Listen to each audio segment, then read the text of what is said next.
Hello everyone, very good morning. இன்றைக்கி Thursday. 2 டேஸாகவே பயங்கர பனி. காலையில் பார்த்தீங்கன்னா அப்படியே ஸ்னோ விழுந்த மாதிரி அந்த புல்லெல்லாம் பார்த்தீங்கன்னா ஒயிட்டாக சூப்பராக இருக்கும் அதை பார்க்குறதுக்கே. அதுதான் ஒரு சின்ன வீடியோ எடுத்தாங்க. அப்புறம் 10 டேஸ் லீவும் முடிஞ்சாச்சு. இன்றைக்கி ஸ்கூல் ரீஓப்பன் ஆயிடுச்சு. பாப்பாங்களும் காலையில் எழுந்திரிச்சிட்டு அவங்க ரொட்டீனை பார்க்க ஸ்டார்ட் பண்ணிட்டாங்க. ஃபஸ்ட்டு கொஞ்சம் சேடாக இருந்தால் சின்ன பாப்பா. பெரியவளை பற்றி எனக்கு பிரச்சனை கிடையாது. சின்னவ கொஞ்சம் சேடாக இருந்த மாதிரி இருந்தால் அதுக்கப்புறம் போக போக கொஞ்சம் செட் ஆகிட்டா. சரி, ஓகே, ஒரு 10 டேஸ்க்கு அப்புறம் போகிறா அப்படிங்கிறதுக்காக இன்றைக்கி அவளுக்கு பிடிச்ச மாதிரி வச்சிடலாம் அப்படின்னு சொல்லிட்டு தான் இன்றைக்கி என்னோட ரொட்டீன் ஸ்டார்ட் பண்ணுறதுக்காக கிச்சனுக்கு வந்தேன்.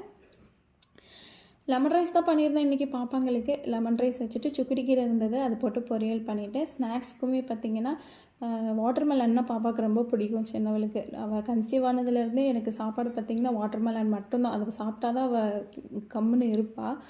அந்த அளவுக்கு அவளுக்கு பிடிக்கும் இப்போ வரைக்கும். ஹஸ்பண்ட்க்கு வந்து புளிக்குழம்பு வச்சு கீரை பொரியலே வச்சு கொடுத்தாச்சுங்க. ஓகே, நாளைக்கு இன்னொரு வீடியோவில் பார்க்கலாம். நம்ம சேனலை சப்ஸ்கிரைப் பண்ணாதாங்க சப்ஸ்கிரைப்